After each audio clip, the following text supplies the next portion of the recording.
Il était une fois, dans la ville d'Ibadan, une femme nommée Ayomi. Elle était belle, élégante et connue pour son calme.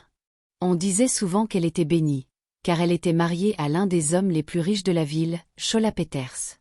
Aux yeux des autres, ils formaient le couple parfait. Leur manoir brillait de sol en marbre, leur voiture s'alignait dans l'allée, et leur amour semblait intouchable. À chaque soirée, ils arrivaient main dans la main, et Ayomi était louée comme la femme qui avait dompté le lion. Mais ce que les gens ignoraient, c'est que ces nuits étaient remplies de larmes. Le téléphone de son mari sonnait à des heures incongrues. Des numéros inconnus apparaissaient et disparaissaient. Les voyages prétendument pour des réunions d'affaires se terminaient toujours par une odeur de parfum inconnue sur lui. Au début, Ayomi tenta d'ignorer cela. Elle cuisinait ses repas avec amour, s'habillait de ses plus beaux vêtements et priait comme si sa vie en dépendait. Mais plus elle priait, plus Chola se montrait distant. Il saisissait chaque occasion pour s'éloigner d'elle, agissant comme si sa présence l'étouffait. Même lorsqu'ils partageaient le même lit, Ayomi ressentait la distance entre eux. L'intimité était devenue une corvée, et Ayomi ne comprenait pas ce qu'elle pouvait faire de mal. Elle en parla à son ami Fink, qui lui conseilla de renouveler sa garde-robe, disant que les hommes se lassaient facilement. Peut-être devrais-tu essayer quelque chose de nouveau, porter des robes plus audacieuses, le surprendre au lit. Rappelle-lui qu'il a toujours la plus belle femme d'Ibadan comme épouse, dit-elle à Ayomi, qui hocha la tête avec enthousiasme, décidée à faire du shopping. Ayomi acheta de nouveaux vêtements, changea de parfum et apprit même de nouvelles recettes pour plaire à son mari, mais Chola semblait ne rien remarquer. Ce soir-là, il rentra à la maison et passa devant elle comme si elle n'existait pas. Ayomi, brisée, pleura en silence. Même le repas qu'elle avait préparé fut gâché, car Chola lui annonça qu'il avait déjà mangé. « Je n'ai pas faim », marmonna-t-il en se dirigeant vers sa chambre. Le cœur d'Ayomi s'effondra, des larmes piquaient ses yeux. Ses heures de cuisine étaient perdues, et Ayomi se demandait qui était la femme derrière sa douleur. Les jours se transformèrent en semaines, et la froideur entre eux s'épaissit. Chola devint secret avec son téléphone, le cachant sous son oreiller la nuit et le tenant fermement à chaque notification. Une nuit, Ayomi tenta de le prendre pendant qu'il dormait, mais Chola la réprimanda violemment. « Qu'est-ce que tu fais ? Ne touche jamais à mon téléphone. » Son ton était si tranchant qu'Ayomi se figea. Cette nuit-là, elle resta éveillée, fixant le plafond. Ce qui la hantait n'était pas seulement avec qui il la trompait, mais pourquoi ? Pourquoi ses prières, ses efforts, ses sacrifices semblaient-ils invisibles pour lui ? Et pourquoi son mari avait-il décidé de la négliger pour une autre femme ? Un soir, en pliant du linge dans leur chambre, ses yeux tombèrent sur un objet étrange dans le tiroir de Chola, un tube de lubrifiant. Ayomi se figea. Son mari n'en avait jamais eu besoin avec elle. Pourquoi était-il là ? Et pire, pourquoi semblait-il à moitié utilisé ? Cette nuit-là, pendant que Chola ronflait à ses côtés, Ayomi resta éveillée. Ses pensées s'emballaient comme un feu de forêt, se demandant qui pouvait être cette femme mystérieuse. Puis, une idée lui vint. Dangereuse. Risquée. Mais Ayomi était prête à tout risquer. Elle était désespérée de trouver des réponses et prête à tout pour y parvenir. Le lendemain matin, lorsque Chola partit au travail, Ayomi se glissa jusqu'au tiroir. Elle prit le lubrifiant, les mains tremblantes, et l'emporta dans la cuisine. Elle ouvrit une bouteille d'huile de piment, celle qu'elle utilisait pour faire une soupe si piquante qu'elle pouvait mettre le feu à la langue.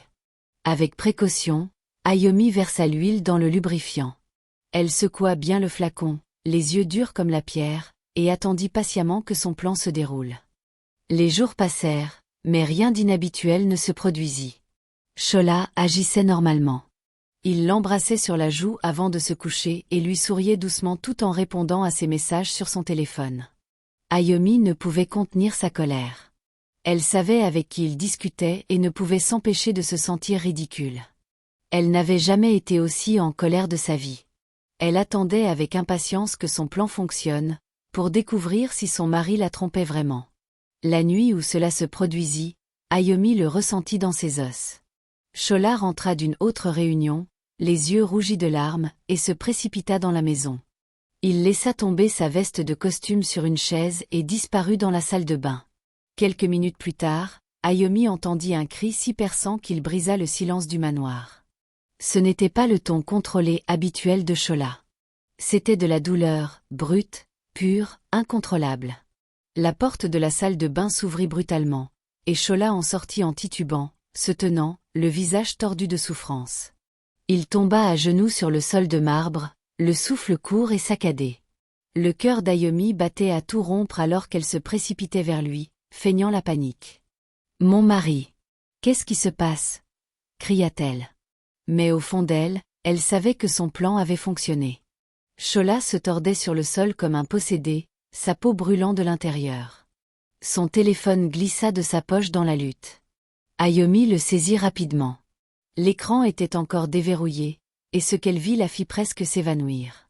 Message après message, d'un numéro qu'elle ne reconnaissait pas. « Bébé, qu'est-ce que tu m'as fait, j'ai mal », disait la personne. Les yeux d'Ayomi s'écarquillèrent de choc. Ses mains tremblaient, la pièce semblait tourner. Son mari, le grand Chola Peters, l'homme qui levait les mains au ciel à l'église, la trompait de la pire manière possible. Bien qu'elle sût ce qu'il avait fait, elle ignorait encore avec qui. En tant que médecin, Ayomi insista pour qu'un test soit effectué, prétendant ne pas connaître la cause du problème. Chola hésita d'abord, mais face à la douleur qu'il endurait, il céda. Le test révéla qu'il avait contracté une MST incurable. Le cœur d'Ayomi s'arrêta un instant. Elle fixa son mari, le sol semblant trembler sous ses pieds. Chola blêmit. Il ne pouvait y croire, transpirant à grosses gouttes et arpentant la pièce comme un homme attendant son exécution. Cette nuit-là, alors qu'Ayomi faisait semblant de dormir, elle entendit son mari sur le balcon. Sa voix était basse au début, mais elle monta en colère alors qu'ils discutaient au téléphone. « Tu m'as infecté. Tu m'entends ? Tu m'as donné une MST, rugit-il, frappant le mur de son poing. Veux-tu détruire ma vie ? Veux-tu tout ruiner ce que j'ai construit ? Le sang d'Ayomi se glaça. Elle resta tremblante dans l'obscurité, son esprit s'emballant en écoutant sa voix. Les jours suivants furent un cauchemar. Ayomi ne pouvait penser à autre chose. Elle confronta son mari, mais il nia avoir jamais trompé avec une autre femme. Ayomi n'en croyait pas ses oreilles. Après tout ce qui s'était passé, son mari osait la regarder dans les yeux et mentir. Les réunions d'affaires, les engagements tardifs, tout prenait sens désormais. Les nuits où elle ne pouvait le joindre, celles où il rentrait sentant un parfum étrange, tout revenait dans une douloureuse prise de conscience. Mais quelque chose ne collait pas. Elle fouilla ses affaires, espérant trouver un indice sur l'identité de cette femme, mais rien ne lui donna de piste. Ayomi était folle de rage. Elle appela sa meilleure amie Fink pour chercher du réconfort, mais ses appels restèrent sans réponse. Elle tenta d'envoyer un message sur leur groupe de discussion, mais découvrit avec choc que Fink l'avait quittée sans un mot. Ayomi fixa son téléphone, incrédule. Fink, sa meilleure amie depuis plus de 15 ans, celle qui connaissait chaque détail de sa vie, avait coupé les ponts sans explication. Sa poitrine se serra alors que la confusion laissait place au soupçon. Pourquoi Fink couperait-elle les liens si soudainement, juste au moment où le monde d'Ayomi s'écroulait ? Les jours se transformèrent en semaines, et le silence de Fink devint assourdissant. Les appels restaient sans réponse, les messages ne s'envoyaient plus, Fink l'ayant bloqué sans un mot. Ayomi se rendit chez elle à plusieurs reprises, mais les gardes de sécurité la repoussaient froidement, disant « Madame a dit que vous n'êtes pas autorisée à entrer ». Ayomi ne comprenait pas ce qui avait pu se passer. Fink, sa meilleure amie, sa sœur de cœur, avait soudainement cessé de lui parler. Elle l'avait bloquée sur tous les moyens de communication, et Ayomi ne pouvait s'empêcher de suspecter que quelque chose n'allait pas. Elle tenta de contacter le mari de Fink, Délai, pour comprendre pourquoi Fink l'avait subitement rejetée, mais Délai l'a mis en garde de ne plus jamais s'approcher d'eux.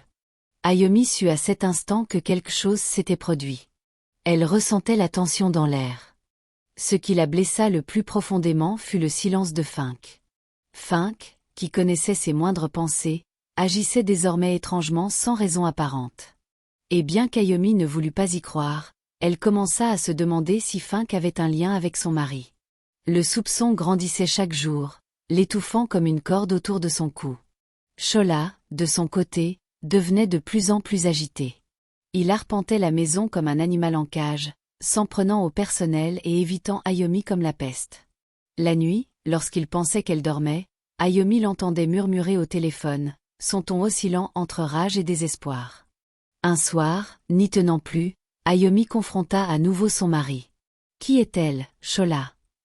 demanda-t-elle, mentionnant si Fink avait quelque chose à voir avec cela. Dès qu'elle prononça le nom de son ami, son mari tressaillit d'une manière qui alimenta ses soupçons. Cependant, il se mit en colère, criant qu'il n'y avait aucune femme.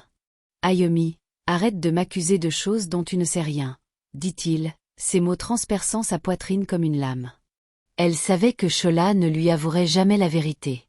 Alors, elle décida de découvrir la vérité elle-même, même si c'était la dernière chose qu'elle ferait. Ayomi fouilla la voiture de son mari et trouva un reçu d'hôtel, celui qu'elle soupçonnait être le lieu où il rencontrait sa maîtresse. La date sur le reçu correspondait au jour où il avait prétendu partir en voyage d'affaires à Lagos. Ayomi décida de faire comme si de rien n'était. Elle devait le prendre sur le fait et savait que tout comportement suspect alerterait son mari. Alors, elle resta impassible, attendant son prochain mouvement, espérant percer le mystère elle-même. Elle installa un traceur dans la voiture de son mari, veillant à ne pas éveiller de soupçons. Pour Shola, elle était la même Ayomi, calme, souriante, dévouée. Mais à l'intérieur, son cœur bouillonnait comme du feu. Ce soir-là, son mari l'appela pour lui dire qu'il avait une réunion tardive au bureau et ne rentrerait pas avant le matin. « Je vais dormir au bureau, » dit-il, tandis qu'Ayomi le félicitait pour son travail acharné, l'encourageant à manger quelque chose.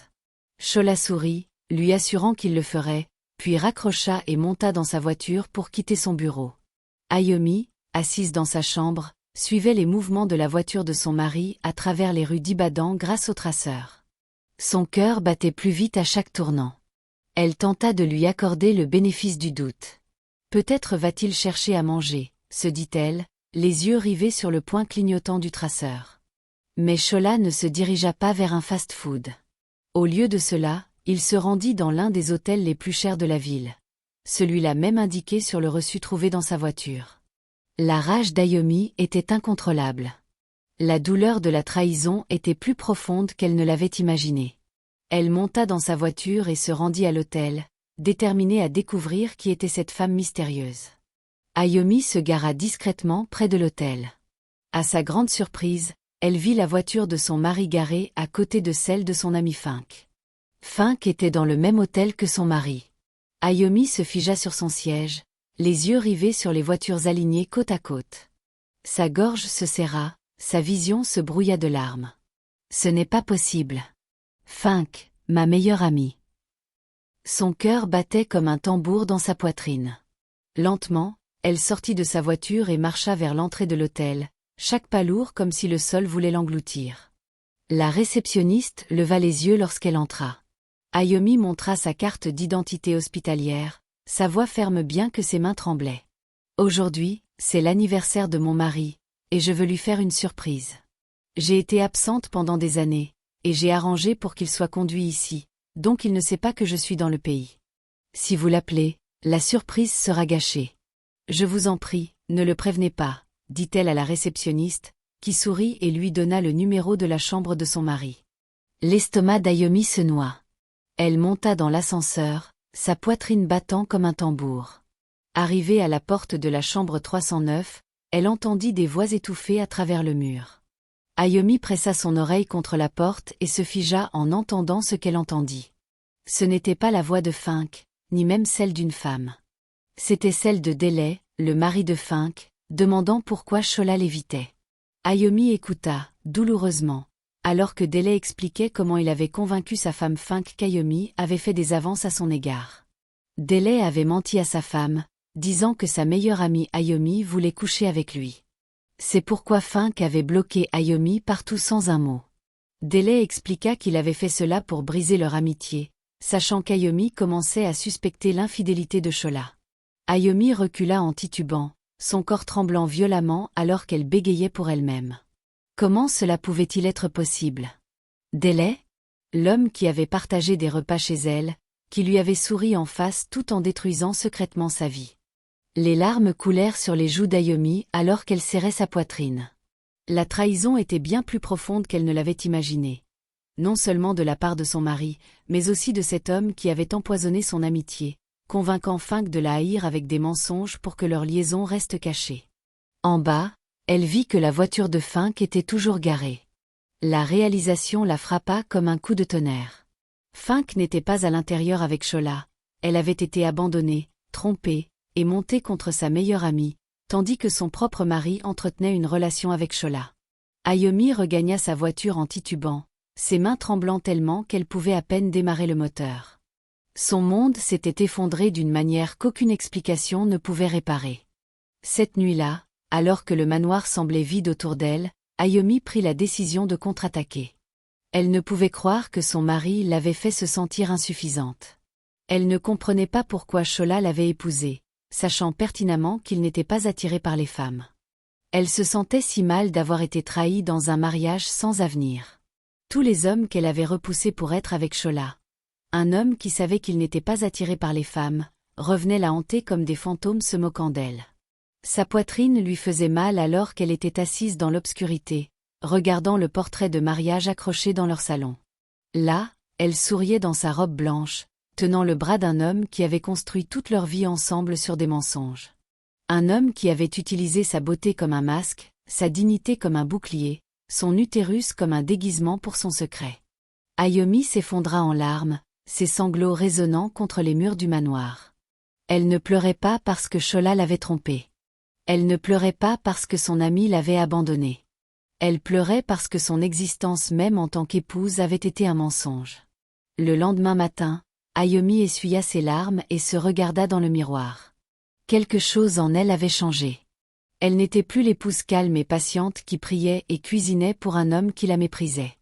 Elle était une femme bafouée, prête à reprendre sa vie en main. Ayomi quitta la maison avant le retour de Shola. Personne ne savait où elle était partie, et son mari commença à raconter à tout le monde que sa femme s'était enfuie avec un autre homme. Les gens commencèrent à la blâmer pour l'échec de leur mariage, tout en plaignant son mari. Ils firent d'Ayomi la méchante de l'histoire, et elle ne pouvait croire qu'elle avait été mariée à son pire ennemi. Même sa meilleure amie Fink commença à dire aux gens qu'Ayomi avait essayé de coucher avec son mari Délai. Elle raconta comment elle l'avait coupé comme une mauvaise habitude, affirmant que des gens comme Ayomi étaient des serpents verts. Elle loua son mari Délai, le qualifiant d'homme le plus fidèle au monde. Un soir, alors que Fink était chez elle, elle reçut une image d'Ayomi et d'un autre homme entrant dans un hôtel, avec le numéro de la chambre indiqué dans le message. Fink ne pouvait attendre de voir l'expression d'Ayomi lorsqu'elle la prendrait sur le fait. Sa poitrine se soulevait d'excitation alors qu'elle conduisait jusqu'à l'hôtel. Elle répétait déjà dans sa tête les mots qu'elle crierait, les insultes qu'elle lancerait, la manière dont elle exposerait enfin Ayomi au monde comme la femme sans vergogne qu'elle était. Elle entra dans le hall de l'hôtel, ses talons claquant sur les carreaux. Lorsqu'elle arriva à la chambre, elle ouvrit la porte avec fureur. Mais ce qu'elle vit la figea sur place. Il n'y avait aucun homme. Seulement Ayomi, assise calmement à une table, sirotant un verre de vin, les yeux durs comme la pierre. Fink ne put s'empêcher de bégayer. Elle s'attendait à voir Ayomi avec un homme, mais fut choquée de la trouver seule dans la pièce. « Où est-il » demanda-t-elle froidement à Ayomi, qui leva les yeux et sourit. « Tu parles de cet homme-là » répondit-elle en montrant à Fink la même image qu'elle lui avait envoyée. « C'est moi qui t'ai envoyé cette image, Fink, parce que je savais que c'était le seul moyen d'attirer ton attention. » Fink ne pouvait cacher sa rage. Elle se mit à insulter Ayomi, l'accusant d'avoir essayé de séduire son mari Délai. « Tu penses qu'il tomberait pour toi ? Espèce de serpent hypocrite !» cracha Fink, la voix tremblante de fureur. Ayomi ne broncha pas. Elle se leva lentement, son calme plus effrayant qu'un cri. « Fink, je t'ai fait venir ici parce qu'il y a quelque chose que tu dois voir. Quelque chose qui déchirera les mensonges dans lesquels tu vis. » Avant que Fink ne puisse répondre, Ayomi lui montra une photo de son mari Délai entrant dans le même hôtel. « Ton cher mari aimant est dans la chambre d'Axe en grave côté avec son amant, » dit-elle à Fink, dont les lèvres tremblèrent à cette pensée. Au début, Fink eut du mal à y croire. Cependant, voir son mari dans la même tenue qu'elle avait choisie pour lui ce matin-là la convainquit que l'image n'était pas fausse. Elle marcha jusqu'à la porte de sa chambre, le cœur battant, et frappa sans rien dire. Sa poitrine se soulevait comme un tambour, son cœur battant si fort qu'elle pouvait à peine entendre ses propres pensées. À l'intérieur, Un silence soudain se fit. Puis des bruits de pas. Qui est-ce? Demanda la voix nerveuse de son mari en s'approchant de la porte. Fink se figea. Ses lèvres tremblaient, son esprit refusant de comprendre ce qu'elle venait d'entendre. Lorsque la porte s'ouvrit, Fink entra de force dans la chambre. La scène devant elle fit monter un cri dans sa gorge. Là, sur le lit, se trouvait l'ami de son mari, Shola, décontenancée, le visage rouge de culpabilité, tandis que son mari se tenait devant elle, essayant de la convaincre que ce n'était pas ce qu'elle pensait. Fink n'en croyait pas ses yeux. Elle hurla, reculant en titubant, ses mains volant vers sa tête sous le choc. « Ce n'est pas possible », dit-elle alors qu'Ayomi entrait à ce moment-là avec un sourire narquois. « Vous m'avez tous qualifiée de méchante à la première occasion. Vous avez dit que je m'étais enfuie avec un autre homme, juste pour couvrir vos propres actes. Je savais pour votre relation, et c'est pourquoi je suis partie sans un mot. Je ne voulais pas que vous sachiez que je savais, parce que je voulais que vous soyez imprudent, pour un jour comme aujourd'hui. » La voix d'Ayomi était calme, mais elle tranchait dans la pièce comme une lame. « Tu vois, Fink, tous les murmures, tous les mensonges que tu as crus à mon sujet étaient semés par l'homme en qui tu avais le plus confiance. Délé t'a convaincu que je lui courais après, tandis que Shola m'utilisait comme couverture. J'étais le masque qu'ils portaient tous les deux pour cacher leur secret. » Les genoux de Fink fléchirent alors qu'elle laissait échapper un cri douloureux. « Délé, comment as-tu pu ?» Délé tendit la main vers elle, sa voix tremblante. « Fink, ce n'est pas ce que tu crois, s'il te plaît, ne crois rien de ce qu'elle dit, » dit-il à Fink, qui repoussa sa main d'une claque. « Ne me touche pas. Ne t'avise pas de me toucher. Je t'ai défendu. J'ai dit dans les rues qu'Ayomi était le serpent, que mon mari était l'homme le plus fidèle d'Ibadan. Et pendant tout ce temps, vous vous glissiez dans les bras l'un de l'autre comme des voleurs dans la nuit. » Ayomi s'avança, les yeux brillants de larmes contenues.